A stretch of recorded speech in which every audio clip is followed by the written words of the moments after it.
use their golden tickets to vote for BW. Chapter 242, Mother-Daughter Difficulties.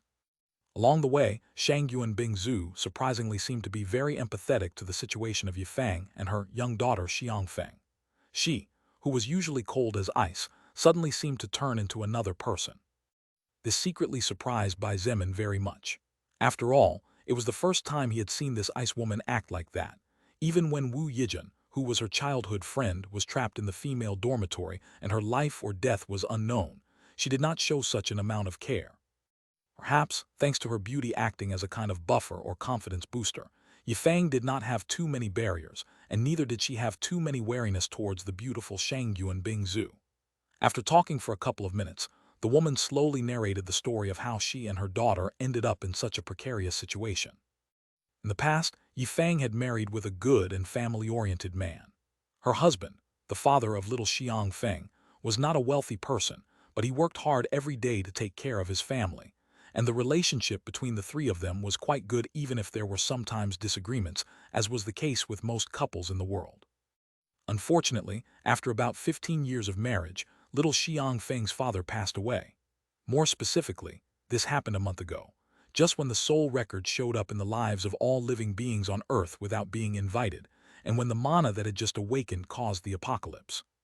To protect the two most important women in his life, Yifeng's husband killed several zombies along the way in order to make a path out of the apartment they lived in with his own hands. With his efforts, he even managed to become a level 5 soul evolver in a very short time. Sadly, the man had been scratched by a zombie in order to protect his daughter. And as with any soul evolver infected by the zombie's vicious mana, the man naturally began to lose his rationality little by little. Before he lost his mind and his body did not belong to him anymore, the man said goodbye to his family, and under the pain-filled gaze of the mother-daughter pair, he went into a forest to never be seen again. Fortunately, after hiding in the basement of a small house for 2 days, the mother and daughter duo were found and rescued by a couple of Tinyuan town police officers, and then relocated in the current base that was just beginning to take shape. During the first week, Yifeng had worked really hard. Whether it was breaking her hands lifting objects twice her body weight or cleaning the houses of some government officials, she was willing to stay up all night just to bring some food to her daughter. Unfortunately, such a situation did not last for a long time. The house where she worked belonged to a pervert with a not very nice record within the base. One day, Yifeng saw with her own eyes how the pervert forced himself on another maid, and fearing for her own safety, she did not go back to that place. As if the aforementioned was not enough, food soon became scarce, and the work of reinforcing the walls had to stop, as there was not enough food to pay the workers. It was then that the plight of the mother and daughter duo began in earnest. To this day, mother and daughter had survived only by eating the relief gruel that the government prepared once per day for the survivors. However, the human body could not survive by eating only gruel endlessly, let alone with only one bowl a day. After about 3 weeks, Yifeng noticed that her daughter Xiang Feng's health began to deteriorate more and more. Being at the age of full growth, Xiang Feng needed a lot of nutrients to keep up with her body's progress. Therefore, Yifeng, with a heart filled with sadness and sorrow, tried to sell her body to feed her daughter. Fortunately or not, Yifeng did not manage to sleep with any man besides her deceased husband. This made her extremely happy as she could still remain faithful to the love of her life even in death. But at the same time, it made her extremely anxious as her skin gradually began to turn more and more yellow, while her not-so-outstanding beauty began to fade. At her wits' end, and seeing that her daughter couldn't even make it through another week with the situation they were in, Yifeng finally opted to do what no mother wanted to do. She simply had no choice. If she could go kill zombies, she would gladly do so. But killing zombies now was no longer so easy compared to a month ago. Besides, if she died, her 10-year-old daughter would be left alone in this desolate world and would definitely die, or worse, she could become the plaything of a pervert before being killed silently inside the darkness of some alley on the west side of the base. I guess the gods finally took pity on us, mother and daughter. Yifeng muttered in a weak voice amidst almost inaudible sobs of bitterness that were a mixture of joy and sadness. If it weren't for Mr. and Miss, I'm afraid Xiang Feng and I would already. The gods, Bai Zemin unconsciously sneered. Putting aside whether the gods are as venerable and all-powerful as we thought, do you really think that if the gods were kind mankind and the rest of the races would be in this kind of situation? Since he learned from Lilith the truth about the gods and demons, Bai Zemin trusted no one but himself. Miracles could only be achieved by oneself, and expecting outside help would only end up killing you someday. This was the law by which the current Bai Zemin was governed.